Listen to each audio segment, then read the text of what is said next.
let's take a look at the Western Conference playoffs. What has been one of your biggest takeaways so far?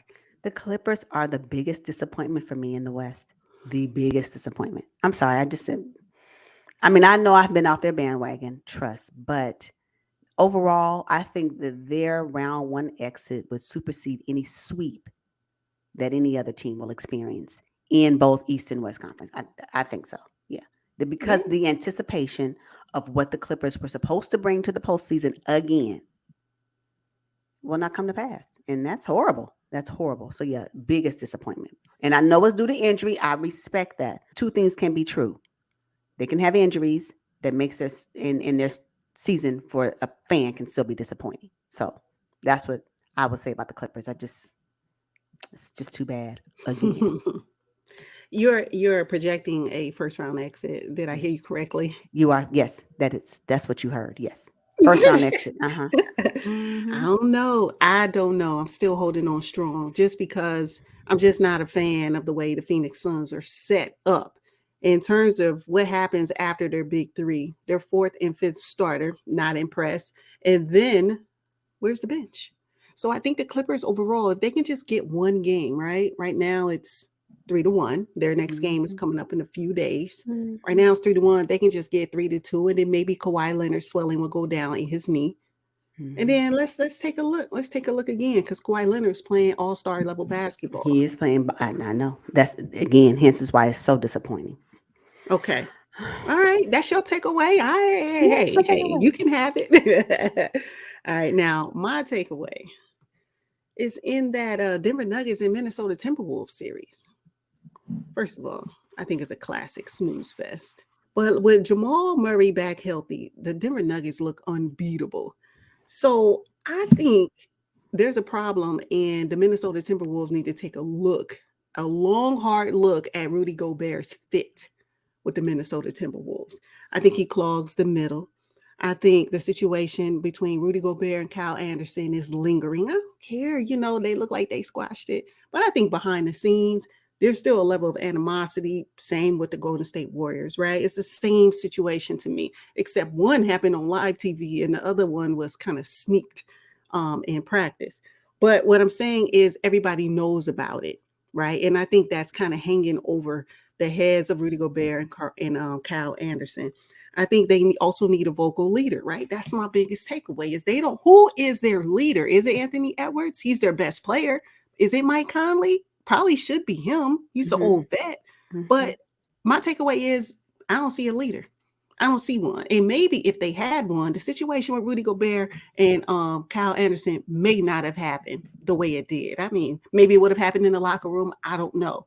But I think that's been my biggest takeaway. And the biggest problem, especially when you're playing against the number one team in the Western Conference, you almost got to have everything lined up perfectly. And the Minnesota Timberwolves do not. They do not. And on that same vein, here's another takeaway regarding the Denver Nuggets. I do not like the way the Denver Nuggets are being marketed, and I believe the NBA should be ashamed of themselves. You mean to tell me the Denver Nuggets are the number one team in the West and they're playing at midnight Eastern Standard Time? Midnight? I'm exaggerating, but at the end of the day, why they always have the late game? Why they always have the late time slot? Why?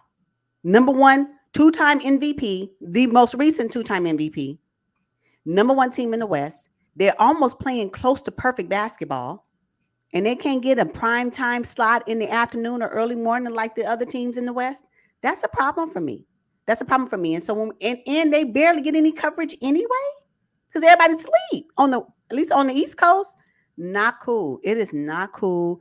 We are the fan base of basketball. They're missing how near perfect the Nuggets are playing right now in this postseason, and also being the number one team. You got to be kidding me. So I don't think it's fair. Well, let me take that back because life ain't fair. I don't think it's appropriate that the Denver Nuggets do not get enough airplay, especially since they have been one of the best teams in the league this year, and they playing at the ninth hour of the night. Stop. So Mm, again, I'm not saying every game should be, at 12:30. Well, I'm speaking of Pacific Standard Time, should be earlier in the day. But Every game is in the evening. Why they got to be the last game to be played? Why is that? NBA, I Yeah. need for y'all to DM undraftedviews at gmail.com and tell me what's going on with the Denver Nuggets and why they're not getting proper airtime. For real. No, yeah, that's a good observation. It's a shame. It's a shame. And especially when you got the two-time MVP. I mean, they did them like that last season. This I is don't know what it ridiculous. is. It don't I matter don't who they like play either. it. Don't The matter. Denver They playing Nuggets their win. last game of the night. Why? Mhm. Every playoff game they played in round one had been in is the last game of the night. Nah, ESPN, I'm gonna need you to do better. NBA TV, I'm gonna need you to do better. ABC, CBS, I don't care what it is. I'm gonna need y'all to do better. That's not right. And I'm gonna need the Denver Nuggets front office to rally. Y'all need to start what we need to do to get y'all some letters or something? Come on. They should be demanding. They earn the right to demand because they're number one and they have a two-time MVP. Really? Stop. Yes, yes. Okay. Now I'm going to shift to the Warriors and the Kings series. They're the most entertaining. Well, Yeah, I agree. I yeah, agree. maybe the most, it depends. I think it's the most, Me right? too. Me The too. league, one thing I noticed is the league thought they were punishing Draymond Green and the Warriors, but what they ended up doing was igniting the Warriors' dominance.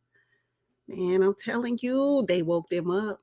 They woke up the Golden State Warriors, and now the Kings have to deal with the aftermath because what we witnessed in Draymond Green's absence was Sabonis couldn't handle it.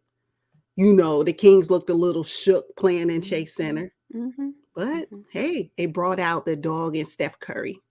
Yeah, he talked about, well, I think this was the most classic quote ever. He said, well, yeah, the NBA said that Draymond Green has history, but we have history too in terms of their four-time NBA championships. They dug deep, and started playing championship basketball. But my takeaway is if the Warriors are going to defeat the Sacramento Kings, I think Steve Kerr need to play Jordan Poole, Dante DiVincenzo, and Jonathan Kuminga a little bit more. Don't rely so much on the old dogs, right? Steph, Clay, Draymond.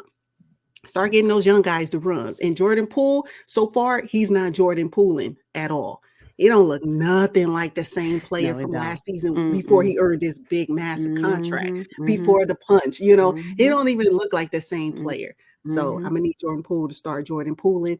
And Steve Kerr cut his minutes. In the regular season, he's normally averaging about 30 minutes a game. Playoffs, he's only getting 21. Does that have something to do with him not Jordan Pooling?